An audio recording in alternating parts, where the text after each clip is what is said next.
Hello everyone, कैसे हैं आप सब लोग। मेरा नाम है Sheetal Rajput. Welcome to JK exam cracker. आज हम जम्मू एंड कश्मीर की जो सीरीज़ हमने स्टार्ट की है उसमें लेजिस्लेचर को पढ़ने वाले हैं। सबसे पहले मैं आपको बता दूं लेजिस्लेचर क्या होता है। लेजिस्लेचर एक लॉ मेकिंग बॉडी होती है। लॉ मेकिंग बॉडी, लॉ यानी जो कानून बनाते हैं। तो ऐसी जगह, ऐसा हाउस जहाँ पर कानून बनाए जाएं उसको हम लेजिस्लेचर कहते हैं। एक्चुअली में गवर्नमेंट के 3 ऑर्गन्स होते हैं। ये मैं आपको रिपीटेडली अपनी वीडियोस में बता चुकी हूँ, रिपीट कर लेती हूँ। Legislature, executive and judiciary. Legislature, executive and judiciary. Legislature हो गए जो लॉ बनाते हैं, it's a law making body. Executive जो इन लॉज को इम्प्लीमेंट करते हैं, इम्प्लीमेंटिंग बॉडी। एंड जुडिशरी वो काम करती है कि अगर जो लॉज बनाए गए हैं वो कॉन्स्टिट्यूशन के हिसाब से नहीं है तो उसको नल एंड वॉइड डिक्लेयर करती है हमारी जुडिशरी यानी हमारे कोर्ट्स। तो ये 3 ऑर्गन्स होते हैं गवर्नमेंट के और इनमें पावर्स जो है वो इक्वली डिस्ट्रीब्यूट होती हैं सो दैट कोई वन ऑर्गन जो है आर्बिट्रली रोल प्ले ना करे और बैलेंस एंड चेक का रोल सभी ऑर्गन्स एक दूसरे, चेक एंड बैलेंस का रोल तीनों प्ले करते हैं एक दूसरे पर। चलिए, legislature is a body of the government which formulates law, जो लॉ बनाते हैं और implement these with legal authority and force in the state, और इम्प्लीमेंट करते हैं लीगल अथॉरिटी के द्वारा। 1947 से पहले जम्मू एंड कश्मीर में डोगरा रूलर्स का रूल था। The first legislature of Jammu and Kashmir, जिसमें काउंसिल ऑफ मिनिस्टर्स थे, एक असेंबली भी थी। इसको किसने बनाया था? महाराजा हरि सिंह ने इन 1934 under the constitution act of 1934। तो महाराजा हरि सिंह का खुद का एक कॉन्स्टिट्यूशन था जिसमें उन्होंने काउंसिल ऑफ मिनिस्टर्स और असेंबली वगैरह बनाई थी। कौन से महाराजा ने बनाई थी ये आपको याद रखना है। Section 46 of Jammu and Kashmir constitution deal करता है लेजिस्लेचर ऑफ द स्टेट से। कौन सा सेक्शन है? सेक्शन 46 है। ये कहता है कि legislature of the state shall consist of governor and 2 houses. एक है लेजिस्लेटिव असेंबली, एक है लेजिस्लेटिव काउंसिल। अब आपको याद रखना है क्योंकि अभी कोई स्टेटहुड नहीं है, हमारा यूटी है और अभी इलेक्शंस वगैरह भी नहीं हुई है। तो जो रीऑर्गेनाइजेशन एक्ट है 2019 का, उससे पहले जो चीज़ें थी हम वो डिस्कस कर रहे हैं। जैसे अभी क्या है, अभी सिर्फ लेजिस्लेटिव असेंबली है हमारी यूटी में, काउंसिल नहीं है, लेकिन हम पहले का डिस्कस कर रहे हैं। तो जो जो चीज़ें पहले थी हम वो भी यहाँ पर पढ़ेंगे, ठीक है। तो 2 हाउसेस था, बाई कैमरलिज्म था पहले, अभी 1 हाउस है, यूनिकैमरलिज्म है। Legislative assembly of J&K, section 47 of J&K constitution deals with the composition of legislative assembly, lower house of the state. जो सेक्शन 47 है ये क्या कहता है? जो लोअर हाउस था, मतलब कि लेजिस्लेटिव असेंबली, इसके बारे में कौन डील करता है? सेक्शन 47। जे.एंड.के के जो 3 रीजन थे पहले, जम्मू कश्मीर और लद्दाख, इनमें जो असेंबली सीट्स थी वो किस तरीके से डिवाइडेड थी? जम्मू में थी 37, कश्मीर में 46 यानी हाईएस्ट, और लद्दाख में सिर्फ 4 थी।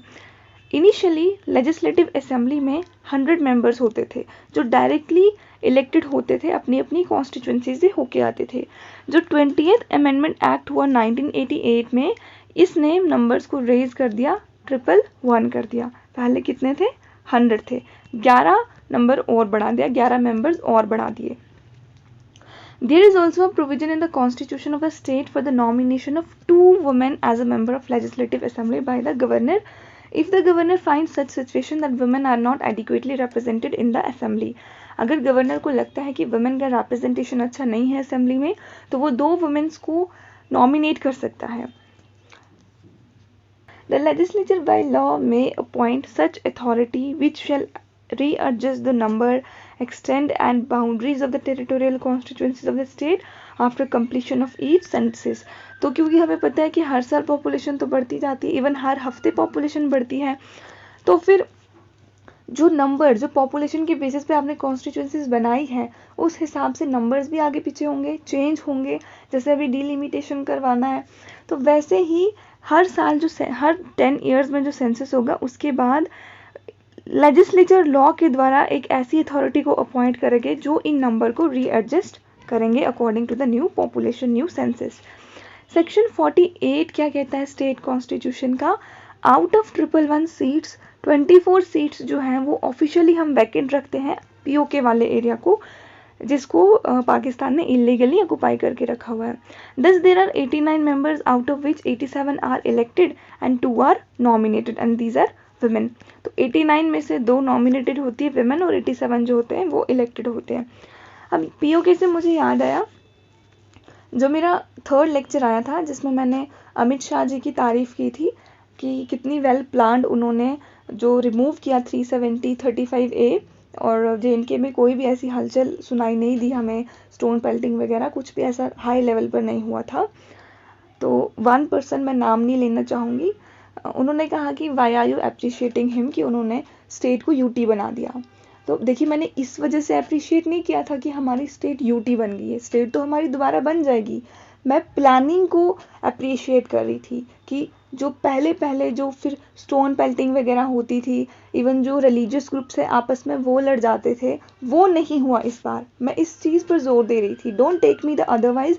एंड मैं आपको ये भी कहूँगी कि जो पॉलिटिकली मोटिवेटेड कमेंट्स आप करते हैं उनसे आप दूर रहें। अभी आप स्टूडेंट हैं, अभी आपको एग्ज़ाम के लिए प्रिपेयर करना है, कल को आप गवर्नमेंट के एग्ज़ाम दोगे तो वहाँ पर आपकी ये मेंटालिटी झलकेगी जो नहीं झलकनी चाहिए।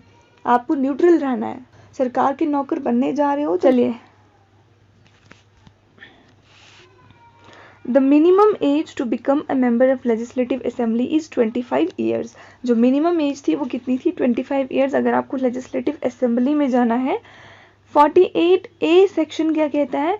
2 कंडीशन है due to which general election can be done in Jammu and Kashmir. कौन कौन सी 2 कंडीशन है? पहला, if the governor of the state finds that the general election is necessary without any delay and before the final readjustment of territorial constituencies after census. अगर governor को लगता है कि general elections होने चाहिए, इसमें देरी नहीं होनी चाहिए और जो रीएडजस्टमेंट का जो भी प्रोसेस है वो हो चुका है, और अगर लेजिस्लेटिव असेंबली जो है अपने टेन्यूर से, यानी जो 6 years का पहले टेन्यूर होता था उससे पहले ही डिसॉल्व हो गई है। Due to any of these conditions, the governor, after consulting the election commission, may direct that the general elections shall be conducted on the last delimitation of territorial constituencies। जो भी last delimitation किया होगा उसी basis पर जो है फिर elections करवाए जाएंगे, और ये कंसल्ट करते हैं इलेक्शन कमीशन ऑफ इंडिया से।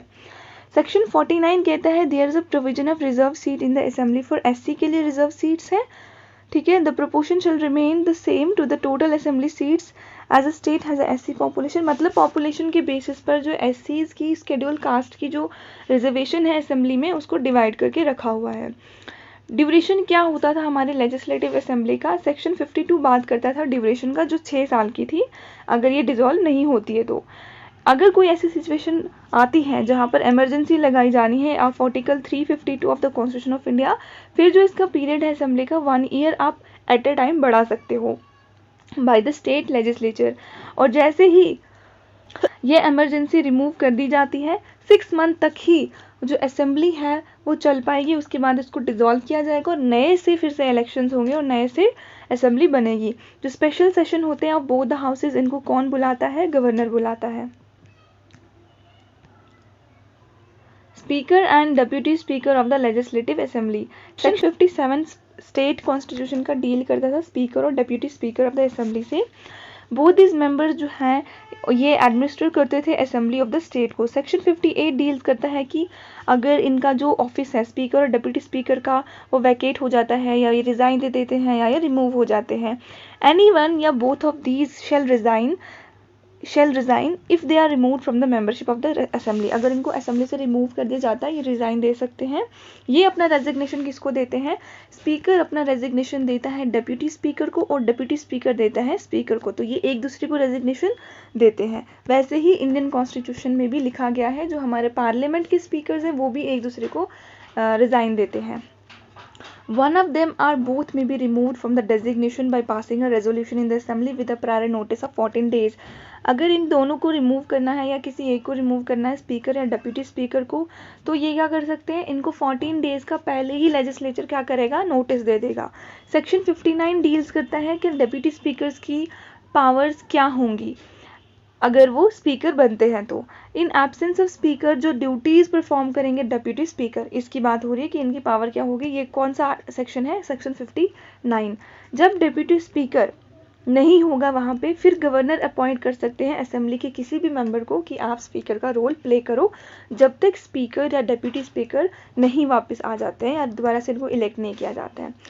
सेक्शन 60 स्टेट कॉन्स्टिट्यूशन का कहता है, if any resolution for the removal of the speaker or deputy speaker is under consideration in the assembly, then they shall not preside the assembly even though they are present in the assembly। अगर इन दोनों के against इनको remove करने का process legislature में चल रहा है, तो ये लोग क्या करेंगे, ये प्रिजाइड नहीं कर सकते, मतलब ये हेड नहीं कर सकते हैं असेंबली को। हाँ, ये प्रेजेंट जरूर रह सकते हैं बट ये हेड नहीं करेंगे। The first speaker of Jammu and Kashmir वो कौन था, ये आपको याद रखना है, Ghulam Rasool Ranju from March 1954 to जुलाई 1957। ये इंपॉर्टेंट पर्सनालिटी है यहाँ पर। अब legislative council of Jammu and Kashmir की बात कर लेते हैं।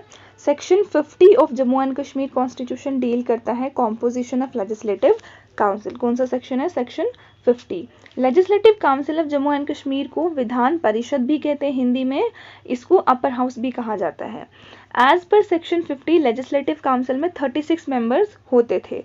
मिनिमम एज क्या थी, 30 थी। अब मुझे आपको याद आ रहा है कि लेजिस्लेटिव असेंबली की कितनी थी, लेजिस्लेटिव असेंबली की थी 25 और विधान परिषद यानी लेजिस्लेटिव काउंसिल की है 30।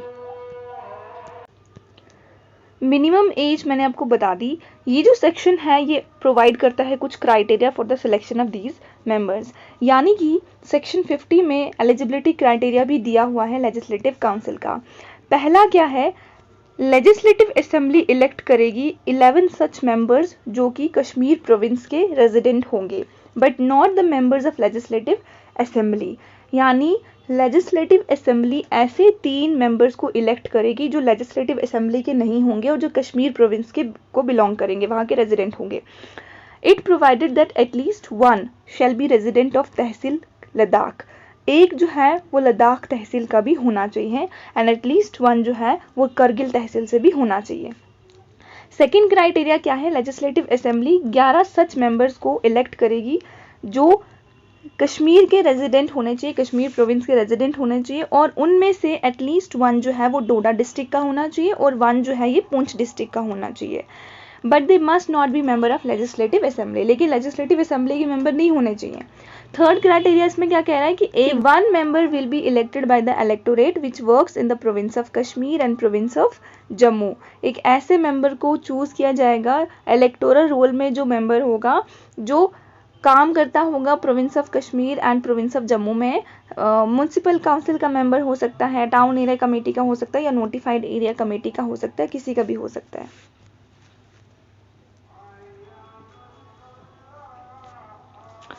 फोर्थ क्राइटेरिया हमारे पास है 2 मेंबर लेजिस्लेटिव काउंसिल के इलेक्ट किए जाएंगे by the electorates of Kashmir and Jammu province to whom governor में स्पेसिफाई। गवर्नर खुद स्पेसिफाई करेगा इस पर्सन को, 2 मेंबर जो कश्मीर और जम्मू दोनों से होने चाहिए। These electorate are the members of panchayat, ये पंचायत से होने चाहिए या फिर जो बाकी लोकल बॉडीज होती हैं both the province, Jammu and Kashmir में जो लोकल बॉडीज है वहां से ही मेंबर्स होने चाहिए। फिफ्थ क्राइटेरिया कह रहा है कि गवर्नर नॉमिनेट करेगा 8 मेंबर्स ऑफ द काउंसिल। तो कितने मेंबर हैं, 8 मेंबर्स को नॉमिनेट करते हैं governor. Among them not more than 3 will belong to socially economically backward section of the state. 3 से ज़्यादा जो है वो सोशली इकोनॉमिकली बैकवर्ड सेक्शन से नहीं होने चाहिए, और जो बाकी के हैं इनको स्पेशल नॉलेज होना चाहिए, प्रैक्टिकल एक्सपीरियंस होना चाहिए in the field of literature, art, science, cooperative movement and social service. Duration क्या होती है लेजिस्लेटिव काउंसिल की, section 52 of the state constitution क्या कहता है कि लेजिस्लेटिव जो काउंसिल है is not subjected to dissolution. तो इसको आप डिसॉल्व नहीं कर सकते, जो टेम्परेरी डिसोल्यूशन होता है ना लेजिस्लेटिव असेंबली का या फिर लोकसभा का, वैसे ही राज्यसभा और लेजिस्लेटिव काउंसिल का डिसोल्यूशन नहीं होता है। But on the expiration of every second year, लेकिन हर दूसरे साल 1/3 जो मेंबर्स होते हैं ये रिटायर होते हैं। नॉर्मली मेंबर्स का क्या टेन्योर होता है लेजिस्लेटिव काउंसिल में, 6 ईयर्स होता है। The chairman and deputy chairman of legislative council. Section 61 of the state constitution deal करता है chairman और deputy chairman of the legislative council. Both of these members summon and administer the legislative council. दोनों ही ये जो members हैं ये बुला सकते हैं और administer कर सकते हैं legislative council को, chairman भी और deputy chairman भी। If one or both these members office is vacant, अगर एक या दोनों का ऑफिस जो है वो वैकेंट होगा, देन काउंसिल जो है वो अपने किसी भी मेंबर को एज अ चेयरमैन या फिर डिप्यूटी चेयरमैन के तौर पर चूज कर सकती है। The first chairman of legislative council was Shiv Narayan Fotedar. तो जो पहले लेजिस्लेटिव काउंसिल के चेयरमैन थे वो थे Shiv Narayan Fotedar. Sorry for the pronunciation अगर मैं गलत बोल रही हूँ। जुलाई 1957 से सितंबर 1971 तक, और ये 2018 तक थे हाजी अनायत अली। ठीक है, 2018 सितंबर तक कौन थे? हाजी अनायत अली। अभी लेजिस्लेटिव काउंसिल अबॉलिश हो गई है। Common provisions of state legislature, क्या कॉमन प्रोविजंस है? सबसे पहले powers of the state legislature and its members. Section 72 state constitution का प्रोवाइड करता है कुछ पावर, प्रिविलेज और immunities to the state legislature and its members. क्या क्या? मेंबर्स को फ्रीडम ऑफ स्पीच, क्या ये पावर है, ये फंक्शन है इनका in the state legislature. There shall be no proceeding in any court against any member of the state legislature in respect of anything said or any vote cast by him in the state legislature. कोई भी member को ये पूरा हक है कि वो assembly में बोल सकता है, फ्रीडम ऑफ स्पीच वहाँ पर है, और जो भी ये वहाँ पर बोलेंगे, जो भी एक्शन ये लेंगे, कौन किसके हक में वोट लेगा, इन सब के ऊपर कोर्ट कुछ भी नहीं कर सकता है, हमारे हाई कोर्ट कुछ नहीं कर सकता है। It is also mention that no member shall be liable in respect of the publication of any report, paper, votes proceeding by the authority of any house of the state legislature. कोई particular person responsible नहीं होगा, कोई particular member responsible नहीं होगा। जो भी public करेंगे, report publish होगी या फिर कोई पेपर पब्लिश करेंगे आप, डॉक्यूमेंट्स या फिर वोट वगैरह, ऐसी कोई भी चीज़ स्टेट लेजिस्लेचर जो पोस्ट करेगी उसके लिए भी कोई सिंगल पर्सन जो है वो लायबल नहीं होगा। The state legislature shall time to time define power, privilege and immunities of both the houses of it. State legislature timely ये define करता है क्या इनके पास power है, privilege है, immunities है, but until these powers are defined, both the houses, their members and communities shall have the same powers and privilege as those of the Parliament of India, its members and community. लेकिन जब तक ये powers वगैरह define अच्छे से नहीं हो जाती तब तक ऐसा माना जाता है कि जो powers वगैरह, immunities वगैरह है वो same है जैसे हमारे Parliament के members के पास है। Quorum of the state legislature, क्या कोरम है स्टेट लेजिस्लेचर का? सेक्शन कौन सा है? सेक्शन 65 डील करता है quorum of both the houses of state legislature. As per this section जो मिनिमम नंबर ऑफ मेंबर्स होने चाहिए किसी भी मीटिंग को कंडक्ट करने के लिए, लेजिस्लेटिव असेंबली में 20 होने चाहिए, लेजिस्लेटिव काउंसिल में 10 होने चाहिए। तो आपको याद रखना है लेजिस्लेटिव असेंबली का कोरम कितना है? 20 मेंबर्स होने ही होने चाहिए अगर आपको कोई मीटिंग करवानी है, और लेजिस्लेटिव काउंसिल में होने चाहिए 10 मेंबर्स अगर आपको कोई मीटिंग करवानी है।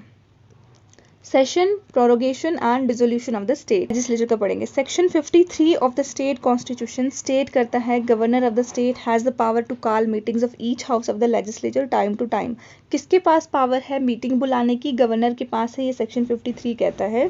But there should not be a gap of 6 month between two meetings. Two meetings के बीच में 6 मंथ से ज़्यादा का टाइम नहीं होना चाहिए। ठीक है, तो ये इंपॉर्टेंट क्वेश्चन है, ये आपको एग्जाम में पूछा जा सकता है कि मिनिमम जो गैप है 2 मीटिंग्स के बीच में वो कितना होना चाहिए? It is 6 month.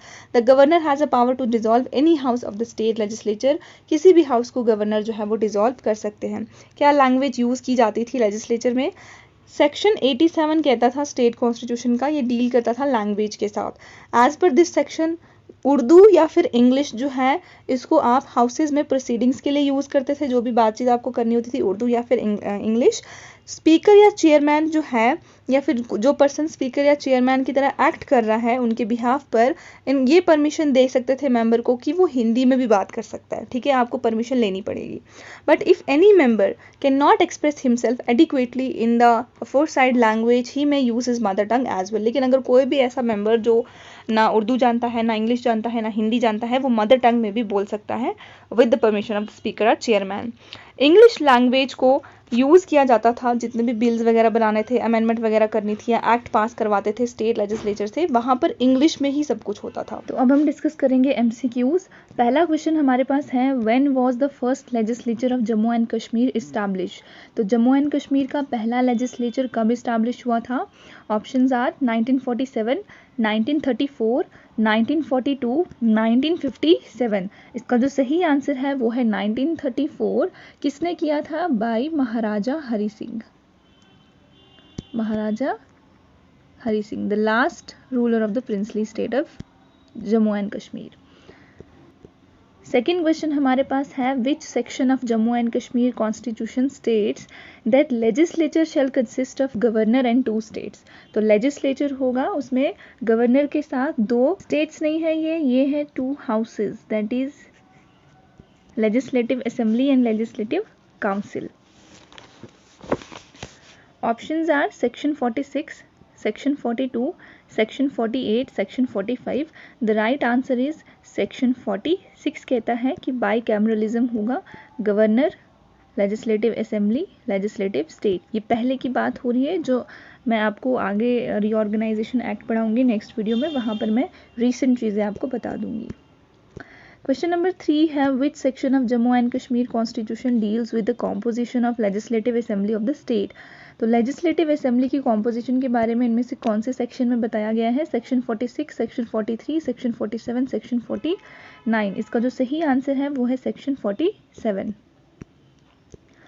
Fourth question है how many legislative assembly seats did Jammu have. तो जम्मू के पास कितनी लेजिस्लेटिव असेंबली की सीट्स थी? 40, 50, 37 या 47। इसका जो सही आंसर है वो है 37। How many assembly seats did Kashmir and Ladakh have. Kashmir और लद्दाख के पास कितनी थी? 46 कश्मीर के पास, 5 लद्दाख के पास। 46 कश्मीर के पास, 4 लद्दाख के पास। 49 कश्मीर के पास, 4 लद्दाख के पास। 49 कश्मीर के पास, 8 लद्दाख के पास। इसका जो सही आंसर है वो है ये 46 कश्मीर के पास और 4 लद्दाख के पास। 6th क्वेश्चन है according to Jammu and Kashmir constitution legislative assembly of the state क्या क्या है इसमें, कितने मेंबर्स हैं? 100 मेंबर्स है, 111 मेंबर्स है, 99 मेंबर्स है, 124 मेंबर्स है। इसका जो सही आंसर है वो है 111 मेंबर्स हैं, जिसमें से 24 जो सीट्स है वो पीओके के लिए रिजर्व्ड है।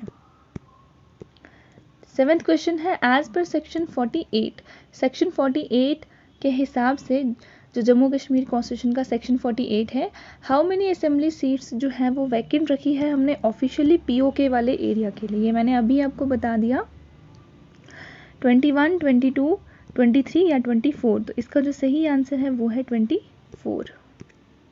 8 क्वेश्चन है हमारे पास which section of Jammu and Kashmir constitution deals with the reservation of seats of एससीज in legislative assembly of the state. Schedule caste के लिए कितनी सीट्स को रिजर्व रखा गया है, ये कौन से सेक्शन में बताया गया है? एससी के लिए जो सीट्स रिजर्व रखी गई हैं, सेक्शन 40, 42, 45, 49। इसका जो सही आंसर है वो है सेक्शन 49। 9th क्वेश्चन है section 52 of Jammu and Kashmir constitution किससे डील करता है?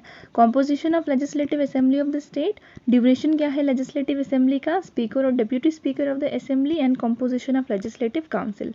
इसका जो सही आंसर है वो है ड्यूरेशन ऑफ लेजिस्लेटिव असेंबली, जो पहले 6 साल था, अब जो है वो 5 साल है। ये मैं आपको नेक्स्ट वीडियो में पढ़ाऊंगी। 10th क्वेश्चन है हमारे पास legislative assembly of the state of Jammu and Kashmir का क्या टेन्योर था? 5, 6, 4 या 7? अभी मैंने बता दिया it was 6 years. 11th question है कौन सा सेक्शन स्टेट कॉन्स्टिट्यूशन का डील करता है with the speaker and deputy speaker at legislative assembly. तो डिप्यूटी स्पीकर और स्पीकर से कौन डील करता है? Section 40, section 57, 49, 45, 44। इसका जो सही आंसर है वो है सेक्शन 57। 12th क्वेश्चन है कौन सा section of constitution of Jammu and Kashmir deal करता है वैकेशन, रेजिग्नेशन और removal of the speaker and deputy speaker. 50, 57, 58, section 60। तो ये डील करता है सेक्शन 58। 13th क्वेश्चन है पहला speaker Jammu and Kashmir legislative assembly का कौन था? निर्मल सिंह, गुलाम रसूल रंजो, नारायण फतेहदर, अनायत अली। इसका जो सही आंसर है वो है गुलाम रसूल रंजो। तो ये इंपॉर्टेंट है, ये आपको याद रखना है। 14th क्वेश्चन है Jammu and Kashmir national conference political party कब फाउंड हुई? 1901, 1920, 1925, 1932। इसका जो सही आंसर है वो है 1932। क्वेश्चन हमारे पास है Jammu and Kashmir national panther party के फाउंडर कौन थे? Professor Amarjit Singh, professor Bhim Singh, professor Sheikh Abdullah, none of the above. इसका जो सही आंसर है वो है professor Bhim Singh, national panthers party के फाउंडर। 16 क्वेश्चन है Jammu and Kashmir peoples democratic party के फाउंडर कौन थे? मुफ्ती मोहम्मद सैयद, शेख अब्दुल्ला, मुस्लिम मुजाहिदीन दादाबाई नारोजी। तो इसका जो सही आंसर है वो है मुफ्ती मोहम्मद सैयद। 17 कौन से ईयर में डेमोक्रेटिक जनता दल जो है वो सेपरेट पॉलिटिकल पार्टी बनी जम्मू कश्मीर में? 1970, 1980, 1999, 2001। इसका जो सही आंसर है वो है 1999। As per section 50 of Jammu and Kashmir constitution legislative council जो है उसमें कितने मेंबर्स होंगे? 30, 32, 35 या 36? इसका जो सही आंसर है वो है 36 मेंबर्स। मिनिमम एज क्या है अगर आपको लेजिस्लेटिव असेंबली का मेंबर बनना है? तो असेंबली का मेंबर अगर बनना है तो क्या होगी? इज इट 25, 30, 32 या 35? इसका जो सही आंसर है वो है 25। और अगर आपको लेजिस्लेटिव काउंसिल का मेंबर बनना है तो इट्स 30 ईयर्स। 20th क्वेश्चन हमारे पास है, how many members of the legislative council shall be elected from amongst the person who are not a member of legislative assembly? तो लेजिस्लेटिव असेंबली जो members को चूज करेगी लेजिस्लेटिव काउंसिल के लिए, जो लेजिस्लेटिव असेंबली के खुद के मेंबर्स नहीं होंगे, वो कितने होने चाहिए? 10, 11, 12 या 13? इसका जो सही आंसर है वो है 11 मेंबर्स। 21st क्वेश्चन है, how many members belong to socially और economically backward classes of the state are nominated by legislative in legislative council by the governor? तो कितने मेंबर्स जो है सोशली इकोनॉमिकली बैकवर्ड क्लासेस से होने चाहिए जिनको गवर्नर नॉमिनेट करेंगे लेजिस्लेटिव काउंसिल में? 4 मेंबर्स 8 में से, 3 मेंबर्स 8 में से, 2 मेंबर्स 10 में से, 5 मेंबर्स 8 में से? इसका जो सही आंसर है वो है 3 members out of 8 members. 22nd question है, how many members of the legislative council of Jammu and Kashmir जो रिटायर होते हैं हर 2 साल में? 1/4, 1/5, 2/3, 1/3? इसका जो सही आंसर है वो है 1/3 मेंबर्स हर सेकेंड ईयर रिटायर होते हैं। 23rd क्वेश्चन है, first chairman of legislative council of Jammu and Kashmir कौन था? श्री नारायण फतेदर, अमृत मल्होत्रा, पी नामग्याल, अनायल अली? इसका जो सही आंसर है वो है श्री नारायण फतेदर। ये फर्स्ट चेयरमैन थे legislative council of Jammu and Kashmir के। सेकेंड लास्ट क्वेश्चन हमारे पास है, इनमें से कौन सा सेक्शन है संविधान का जम्मू एंड कश्मीर के जो प्रोवाइड करता है certain power, privilege and immunities to the state legislature and its members? Section 58, section 60, section 65, section 72? इसका जो सही आंसर है वो है section 72। The last question of today's video is, as per the section 87 of Constitution of Jammu and Kashmir, जो languages used होनी है in the proceedings of both the houses वो क्या होंगी? हिंदी, उर्दू, इंग्लिश या बोथ बी एंड सी? इसका जो सही आंसर है वो है बोथ बी एंड सी। तो अभी ऑफिशियली 5 लैंग्वेजेस को हमने बना दिया है, 5 लैंग्वेज ऑफिशियल होंगी JNK में। वो कौन कौन सी है? हिंदी है, उर्दू है, डोगरी है, इंग्लिश है, और कौन सी है? हिंदी, उर्दू, कश्मीरी है। तो ये 5 लैंग्वेजेस हो गई जो अब ऑफिशियली जम्मू एंड कश्मीर की ऑफिशियल लैंग्वेजेस हैं। तो this was the end of my today's lecture. Next video में मे बी मैं जो पंचायती राज में अमेंडमेंट्स हुई हैं वो लेके आऊँगी और JNK रीऑर्गेनाइजेशन एक्ट 2019 का वो लेकर आऊँगी। Thanks, stay tuned for the next video. God bless you all.